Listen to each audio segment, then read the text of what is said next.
আজকে বানাবো একদম নিরামিষভাবে আলুর দম, যেটা নিরামিষ দিনে খুবই সুন্দর একটা রেসিপি। সবাই এটা ট্রাই করতে পারো। তাহলে চলো শুরু করা যাক আজকের এই রেসিপিটা। গুড মর্নিং বন্ধুরা, সবাই কেমন আছে? আশা করছি সবাই খুব ভালো আছে, সুস্থ আছে। আমরাও ভালো আছি। আবার নিয়ে চলে এলাম একটা সুন্দর রেসিপি। এই যে আলুগুলোকে ধুয়ে নিলাম। এই নতুন ছোট ছোট আলু, একদম ছোটও না, এটা মিডিয়াম সাইজের আলুটাকে নিয়েছি। তার সঙ্গে একটু নুন দিয়ে দিলাম, চোচা সহই আমি দিয়ে দেবো, সিটি মেরে দেবো। তো এটাকে ঢেকে দিলাম। কুকারের মধ্যে সিটি মেরে নিলে তাড়াতাড়ি হয়ে যাবে আর সুন্দর সেদ্ধ হয়ে যাবে। তো এখানে আমি 6টা থেকে 7টা সিটি মেরে নিয়েছি, যেহেতু আলুগুলোকে কাটিনি, পুরো আমানটাই দিয়েছি তাই বলে। যাই হোক, এখানে আলুগুলোকে সুন্দর আমি ছুলে নিয়েছি। আর দেখো এই যে আলুগুলো সুন্দর কিন্তু সেদ্ধ হয়ে গেছে। আর এখানে এই যে টমেটো কেটে নিয়েছি, তারপর আদার টুকরো কেটে নিয়েছি, তার সঙ্গে কয়েকটা কাঁচা লঙ্কা। ঝালটা অবশ্যই তোমাদের আন্দাজ অনুযায়ী দেবে, যে যতটুকু ঝাল খাও। এটাকে আমি সুন্দর করে পেস্ট করে নেব। যেহেতু নিরামিষ তাই আর কি টমেটো, আদা আর কাঁচা লঙ্কা এটা নিয়েছি। আর এখানে আমার মেয়ে ভিডিও করে দিচ্ছিল এই ভিডিওটা, তাই একটু নড়াচড়া হচ্ছিল। এই যে আলুগুলোকে কাঁটা চামচের সাহায্যে একটুখানি ছেদ করে করে নিচ্ছি, যাতে নুন মশলা সমস্তটা ভিতরে আলুর ভিতরে ঢোকে। আর ওই আলুটা খেতেও খুব ভালো লাগে। আর যদি নুন মশলা এগুলো আলুর ভিতরে না ঢোকে, ওই আলুটা কিন্তু খেতে একদমই ভালো লাগে না। তাই এই যে ছেদ করে নিচ্ছি এইভাবে। আর সমস্ত আলুগুলোকে এইভাবে করে নেব। তো ভিডিও করে দিচ্ছে তো তাই একটু নড়াচড়া করছে আর এদিক ওদিক করছিল আর কি। নিরামিষ দিনে তোমরা এই আলুর দমটা একদম ভালোভাবে বাড়িতে বানিয়ে নিতে পারো। যারা ধর নিরামিষ খেতে ভালোবাসে না, এই আলুর দম বানিয়ে দিলে সবাই কিন্তু সুন্দরভাবে খাবারটা খেয়ে নেবে। তাই আর কি আজকে আমিও বানাচ্ছি আলুর দম। তো এখানে এই যে ভিডিও করছে জন্য এগুলো দেখিয়ে দিচ্ছিলো। যাই হোক, আর কড়াইয়ের মধ্যে দিয়ে দিয়েছিলাম আমি তেল, আর ওটা দেখাতে ভুলে গেছিলাম, সর্ষের তেল দিয়ে দিয়েছিলাম। আর এখানে তেলটা গরম করেই আলুগুলোকে দিয়ে দিয়েছি। দিয়ে দেবো সঙ্গে একটু নুনটা দেওয়ার পর আমি আলুগুলোকে সুন্দর করে ভাজা ভাজা করে নেব। নুনটা দেওয়ার পর ভাজা ভাজা করে নিলে আলুর ভিতরেও নুনগুলো ঢুকবে, আর ওই আলুটা খেতেও ভালো লাগবে। তো ভালো করে একদম একটু লাল লাল করে ভালো করে ভাজা ভাজা করে নেব। তার সঙ্গে পাশেই বসিয়েছি খিচুড়ি। তাই এই যে খিচুড়িটা হওয়ার মধ্যেই প্রায় একটুখানি হলুদ দিয়ে দিলাম, একটু তোমাদেরকেও দেখিয়ে দিলাম।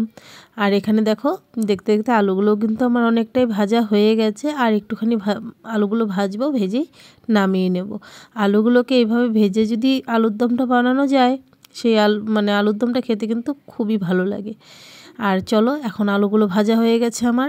আর এই নতুন আলু দিয়ে আলুর দম খেতে যেটা ভালো লাগে, পুরোনো আলু দিয়ে কিন্তু অতটা ভালো লাগে না। এই নতুন আলু এইভাবে একদম পুরো আমান আলুগুলো নিয়ে, পুরো একদম আস্তা আলুগুলো নিয়ে আলুর দমটা দেখতেও যেমন লাগে, খেতেও মন লাগে। তো দেখো সুন্দর লালচে লালচে আলুগুলো হয়ে গেছে, নামিয়ে নিয়েছি।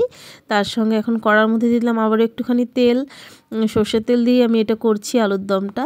তেলটা গরম হয়ে গেছে, এলাচ, দারচিনি আর শুকনো লঙ্কা, তেজপাতা দিয়েছি। তার সঙ্গে টমেটো, আদা আর কাঁচা লঙ্কার পেস্টটাও দিয়ে দিলাম একটুখানি গোটা জিরেটা তেলের মধ্যে, তেলটা গরম হলে দেওয়াটা উচিত ছিল, কিন্তু আমি ভুলে গেছিলাম, তাই এখন দিয়ে দিলাম নুন পরিমাণ মতো।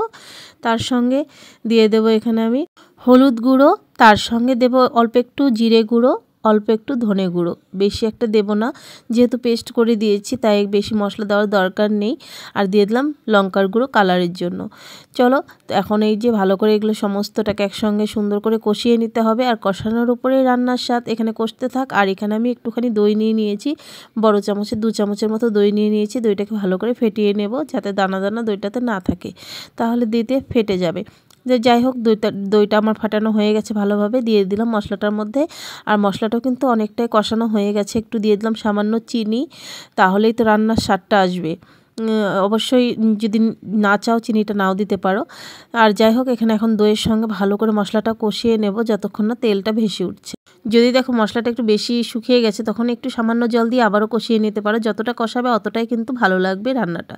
যাই হোক, এখানে আমার প্রায় কষানো হয়ে গেছে, তেলও ভেসে উঠেছে। আর এখানে আমি দিয়ে দেবো আলুগুলোকে, ভেজে রাখা আলুগুলোকেও দিয়ে দিলাম। আর এখন মশলার সঙ্গে সমস্তটা আমি ভালো করে মিশিয়ে নেব। আর মিশিয়ে নিলেই তো মশলাটা একদম আলুর ভিতরে ঢুকবে, তখন ওইটা আলুটা খেতেও ভালো লাগবে। তাই আমি 2 মিনিটের মতো এইভাবে নাড়াচাড়া করে নেব আলুর সঙ্গে মশলা শুদ্ধ। তারপর এটার মধ্যে দিয়ে দেব পরিমাণ মতো জল। দেখো এইভাবে দেখতেও কিন্তু খুব ভালো লাগছে, এটা খেতেও কিন্তু খুবই ভালো লাগবে, তাই না? চলো একটুখানি খিচুড়িটা দেখিয়ে দিই ফট করে। তো খিচুড়িটা ওই দেখো এখানে আমার হয়েই গেছে। একটুখানি ঘি দিয়ে এখন নামিয়ে নেব, 2 চামচ ঘি দেবো আর নামিয়ে নেব খিচুড়িটা। তার সঙ্গে আলুর দমও হয়ে গেছে। আজকে খিচুড়ির সঙ্গে হবে আলুর দম। তো এখানে আলুটাকে দেখতেই পেলে আমি কতক্ষণ ধরে কষালাম মশলার সঙ্গে, যাতে মশলাটা পুরোটা আলুর ভিতরে ঢুকে যায়। আর এইভাবে আলুর দমটা খেতে সত্যি খুব ভালো লাগে। দিয়ে দিলাম পরিমাণ মতো জল, বেশি একটা দেব না, কারণ একে তো আলুটাও টেনে নেবে, তার সঙ্গে পাতলা করলে আলুর দমটা ভালো লাগে না, মানে একটু মাখা মাখা টাইপ করব এই আলুর দমটা। চলো এখানে ভালোভাবে ঝোলটা বলক উঠে গেছে, অনেকক্ষণ হলো বলক উঠছে, তার সঙ্গে দেখো অনেকটা কিন্তু মাখা মাখা হয়ে এসছে, কারণ নামানোর পর আর একটু টেনে নেবে। তো গরম মশলা গুঁড়ো দিয়ে দিলাম ঘি 2 চামচ, আর চাইলে তোমরা ধনেপাতাও দিতে পারো। আমি ধনেপাতা দিইনি, আজকে ধনেপাতা ছাড়াই আমি আলুর দমটা বানিয়েছি। তো এখন গ্যাসের আঁচটাকে বন্ধ করে দিয়ে আমি ঢাকা দিয়ে দেবো। তো 10 মিনিট পর ঢাকা তুলে নিয়ে আসলাম এই আলুর দমটা। আর দেখতে কেমন হয়েছে অবশ্যই জানিও। ভালো লাগলে একটা করে লাইক করো, কমেন্ট করো, চ্যানেলটাকে সাবস্ক্রাইব করো, পাশে থাকার ফেসবুক পেজ থেকে যারা দেখছো প্লিজ ফলো করে আমার পাশে থেকো। আর নিরামিষ দিনে একদম নিরামিষভাবে পেঁয়াজ রসুন ছাড়াই এইভাবে আলুর দম বানিয়ে বাড়ির সবাইকে চমকে দাও, খুবই ভালো লাগে। লুচি বলো বা খিচুড়ি বলো, সবটার সঙ্গেই কিন্তু ভালো লাগে এই আলুর দমটা। আমি তো রাত্রে লুচি বানিয়েছিলাম, কারণ দুপুরে বানিয়েছি খিচুড়ি। তো এখন এটা শর্ট ভিডিওর জন্য বানিয়েছিলাম, তোমাদের সঙ্গে একটু শেয়ার করলাম। খিচুড়ির সঙ্গে আলুর দমটা মানে আজকে জাস্ট ফাটাফাটি লেগেছে। তাহলে চলো বন্ধুরা, আজকের ভিডিওটা এখানে শেষ করছি। যদি ভালো লেগে থাকে তো বললামই একটা করে প্লিজ লাইক করে দিও, আর রেসিপিটা কেমন হয়েছে কমেন্ট করতে কিন্তু ভুলো না। সবাই আমাকে কমেন্ট করে একটু জানিও। তোমরাও অবশ্যই খিচুড়ির সঙ্গেও ট্রাই করতে পারো এই আলুর দম, নিরামিষ দিনে বা লুচি রুটির সঙ্গেও কিন্তু ট্রাই করতে পারো এই আলুর দমটা। সত্যি বলছি সবাই হাত চেটে পুটে খাবে। তাহলে চলো আজকের মতো সবাইকে টাটা, সবাই ভালো থেকো, সুস্থ থেকো। কালকে আসবে একটা নতুন রেসিপি বা কোনো নতুন ব্লগের সঙ্গে। এখনকার মতো